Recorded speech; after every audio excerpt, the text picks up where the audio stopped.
ಹೈಕಮಾಂಡ್ಗೆ ಡಿಕೆಶಿ ಪರೋಕ್ಷ ಸಂದೇಶ. ಸಿದ್ದುಗೆ ಸವಾಲ್ ಹಾಕಿದ್ರ ಕನಕಪುರ ಬಂಡೆ.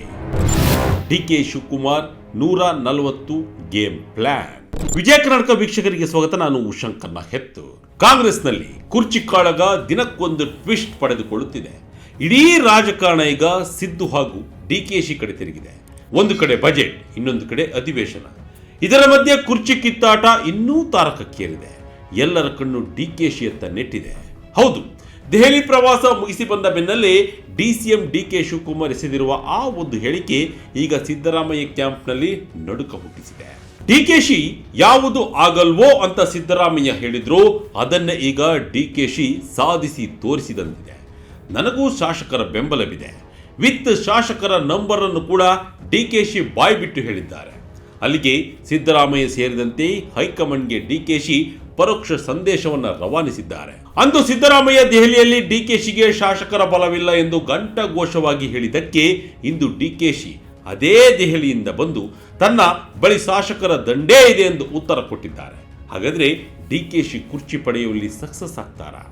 ಹೈಕಮಾಂಡ್ನಿಂದ ಡಿಕೆಶಿಗೆ ಅಭಯ ಸಿಕ್ಕಿದೆಯಾ? ಡಿಕೆಶಿ ಹೆಣೆದಿರುವ ಈ ಚಕ್ರವ್ಯೂಹದಲ್ಲಿ ಸಿದ್ದರಾಮಯ್ಯ ಸಿಲುಕುತ್ತಾರಾ? ಏನಿದು ಡಿಕೆಶಿ 140 ಗೇಮ್ ಪ್ಲಾನ್? ಡೀಟೇಲ್ ಆಗಿ ನೋಡೋಣ ಬನ್ನಿ.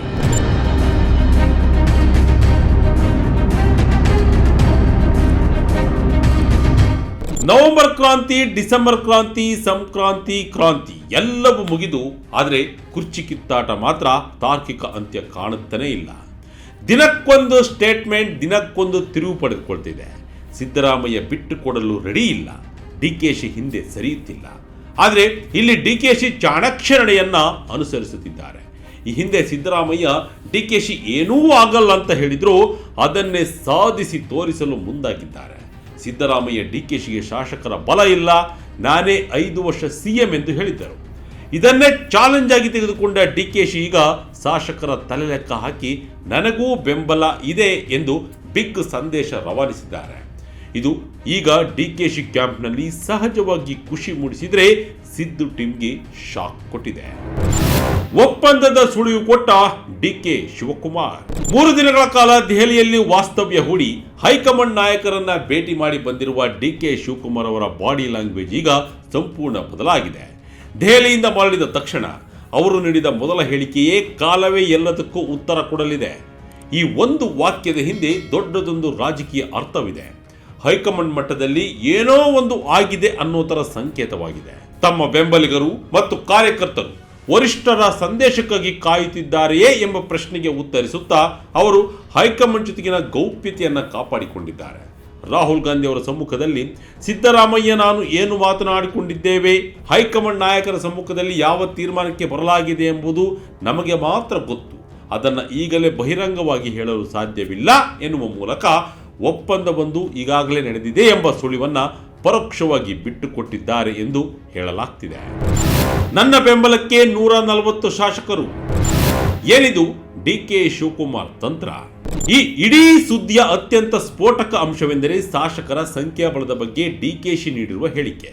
ಈ ಹಿಂದೆ ಮುಖ್ಯಮಂತ್ರಿ ಸಿದ್ದರಾಮಯ್ಯರವರು ದೆಹಲಿಗೆ ಹೋದಾಗ ಹೈಕಮಾಂಡ್ ಮುಂದೆ ಹೆಚ್ಚಿನ ಶಾಸಕರು ನನ್ನ ಪರವಾಗಿದ್ದಾರೆ, ಹಾಗಾಗಿ ನಾಯಕತ್ವ ಬದಲಾವಣೆ ಬೇಡ ಎಂಬ ವಾದ ಮಂಡಿಸಿದ್ದರು ಎನ್ನಲಾಗಿತ್ತು. ಇದನ್ನು ಚಾಲೆಂಜ್ ಆಗಿ ಸ್ವೀಕರಿಸಿರುವ ಡಿಕೆಶಿ ಮುಖ್ಯಮಂತ್ರಿಗಳು ಸೇರಿ 140 ಶಾಸಕರು ನನ್ನ ಬೆಂಬಲಕ್ಕಿದ್ದಾರೆ ಎಂದು ಹೇಳಿದ್ದಾರೆ.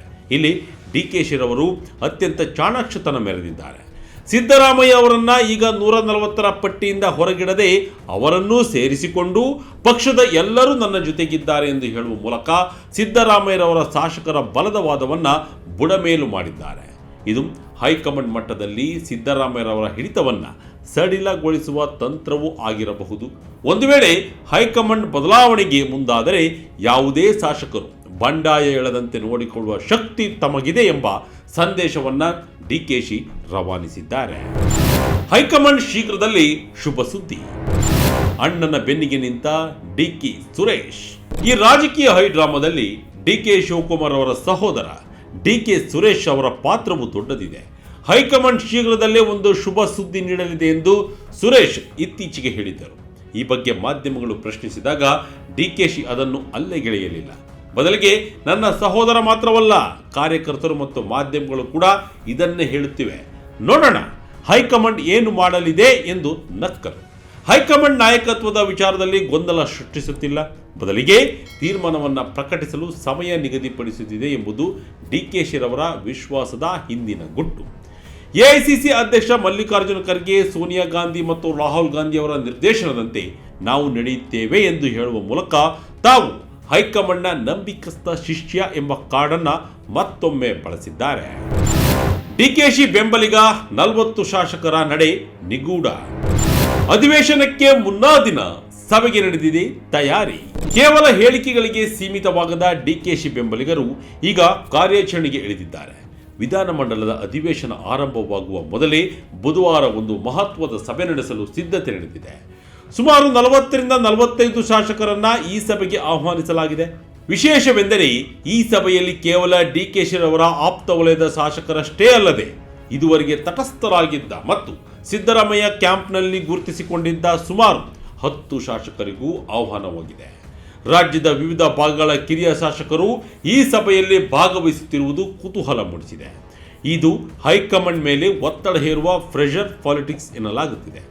ಶಾಸಕರಿಗೆ ಆಸೆ ಇರುವುದು ತಪ್ಪೇ, ನಾವು ಅವರ ಕಿವಿಯಲ್ಲಿ ಏನು ಹೇಳಿರುತ್ತೇವೆ ಅದಕ್ಕೆ ಅವರು ಕಾಯ್ತಾ ಇರ್ತಾರೆ ಎಂದು ಡಿಕೆಶಿ ಹಾಸ್ಯಮಯವಾಗಿ ಹೇಳಿದ್ದರೂ ಅದರ ಹಿಂದೆ ಶಾಸಕರನ್ನ ಒಗ್ಗೂಡಿಸುವ ದೊಡ್ಡ ಪ್ಲಾನ್ ಇದೆ ಎಂಬುದು ಸ್ಪಷ್ಟ. ಅಧಿವೇಶನದ ಸಂದರ್ಭದಲ್ಲಿ ಈ ಶಾಸಕರ ನಡೆ ಸರ್ಕಾರಕ್ಕೆ ಬಿಸಿ ತುಪ್ಪವಾಗುವ ಸಾಧ್ಯತೆ ಇದೆ. ನಾನೊಬ್ಬನೇ ಕಷ್ಟಪಟ್ಟಿಲ್ಲ ಎಂದ ಡಿಕೆಶಿ. ಪಕ್ಷಕ್ಕಾಗಿ ತಾವು ಪಟ್ಟ ಶ್ರಮವನ್ನ ಡಿಕೆಶಿ ಮತ್ತೊಮ್ಮೆ ನೆನಪಿಸಿದ್ದಾರೆ.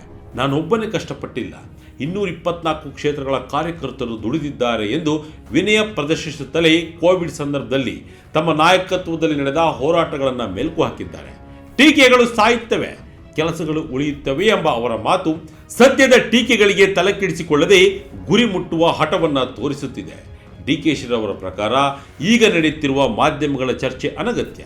ರಾಹುಲ್ ಗಾಂಧಿ ಜೊತೆಗಿನ ಫೋಟೋ ಹೊರಬಂದ ಮೇಲೂ ಗೊಂದಲ ಯಾಕೆ ಎಂದು ಅವರು ಪ್ರಶ್ನೆ ಮಾಡ್ತಾ ಇದ್ದಾರೆ. ಆದರೆ ವಾಸ್ತವದಲ್ಲಿ ಈ ಗೊಂದಲವೇ ಡಿಕೆಶಿ ಪಾಲಿಗೆ ವರವಾಗಿ ಪರಿಣಮಿಸಲಿದೆ. ಸಿದ್ದರಾಮಯ್ಯರವರ ಆಡಳಿತಾವಧಿಯ ನಡುವೆ ತಮ್ಮ ಅಸ್ತಿತ್ವವನ್ನು ಗಟ್ಟಿಯಾಗಿ ಪ್ರದರ್ಶಿಸಿರುವ ಡಿಕೆಶಿ ಹೈಕಮಾಂಡ್ ಅಂತಿಮ ತೀರ್ಮಾನಕ್ಕೆ ಬದ್ಧ ಎಂದು ಹೇಳುವ ಮೂಲಕ ಚೆಂಡನ್ನು ವರಿಷ್ಠರ ಅಂಗಳಕ್ಕೆ ಎಸೆದಿದ್ದಾರೆ. ಇದು ಕೇವಲ ಇಬ್ಬರು ನಾಯಕರ ನಡುವಿನ ಹೋರಾಟವಲ್ಲ, ಬದಲಿಗೆ 2 ಶಕ್ತಿ ಕೇಂದ್ರಗಳ ನಡುವಿನ ಸಂಘರ್ಷ. ಸಿದ್ದರಾಮಯ್ಯರವರು ತಮ್ಮ ಆಡಳಿತ ಮತ್ತು ಜನಪ್ರಿಯತೆ ಮೇಲೆ ನಂಬಿಕೆ ಇಟ್ಟಿದ್ದರೆ, ಡಿಕೆ ಶಿವಕುಮಾರ್ ಅವರು ಸಂಘಟನಾ ಶಕ್ತಿ ಮತ್ತು ನಿಷ್ಠೆ ಹಾಗೂ ತಾಳ್ಮೆಯ ಮೇಲೆ ಭರವಸೆ ಇಟ್ಟಿದ್ದಾರೆ. ಈ ಇಬ್ಬರು ಘಟಾನುಘಟಿಗಳ ನಡುವೆ ಧರ್ಮ ಸಂಕಟಕ್ಕೆ ಸಿಲುಕಿದ್ದು ಮಾತ್ರ ಹೈಕಮಾಂಡ್. ಎಐಸಿಸಿ ಅಧ್ಯಕ್ಷ ಮಲ್ಲಿಕಾರ್ಜುನ ಖರ್ಗೆ ಅವರಿಗೆ ಕರ್ನಾಟಕದ ರಾಜಕೀಯ ಸ್ಥಿತಿಗತಿಗಳು ಚೆನ್ನಾಗಿಯೇ ಗೊತ್ತು. ಒಂದು ಕಡೆ ಅಹಿಂದ ವರ್ಗದ ದೊಡ್ಡ ನಾಯಕ ಸಿದ್ದರಾಮಯ್ಯ, ಇನ್ನೊಂದು ಕಡೆ ಪಕ್ಷವನ್ನು ಅಧಿಕಾರಕ್ಕೆ ತರಲು ಹಗಲಿರುಳು ಶ್ರಮಿಸಿದ ಡಿಕೆಶಿ. ಯಾರನ್ನ ಬಿಡುವುದು, ಯಾರನ್ನ ಉಳಿಸಿಕೊಳ್ಳುವುದು ಎಂಬ ಗೊಂದಲದಲ್ಲಿ ಹೈಕಮಾಂಡ್ ಇದೆ. ಆದರೆ ಡಿಕೆಶಿ ಇಂದು ಎಸೆದಿರುವ 140 ಶಾಸಕರ ಬೆಂಬಲದ ಕಾರ್ಡ್ ಸಿದ್ದರಾಮಯ್ಯರವರ ನನ್ನ ಹಿಂದೆ ಶಾಸಕರಿದ್ದಾರೆ ಎಂಬ ವಾದವನ್ನ ಅಪ್ರಸ್ತುತಗೊಳಿಸುವ ಪ್ರಯತ್ನವಾಗಿದೆ. ಒಟ್ಟಿನಲ್ಲಿ ಕರ್ನಾಟಕದ ಕಾಂಗ್ರೆಸ್ನಲ್ಲಿನ ಈ ಕುರ್ಚಿ ಕಾಳಗ ಈಗ ಅತ್ಯಂತ ನಿರ್ಣಾಯಕ ಹಂತಕ್ಕೆ ಬಂದು ತಲುಪಿದೆ.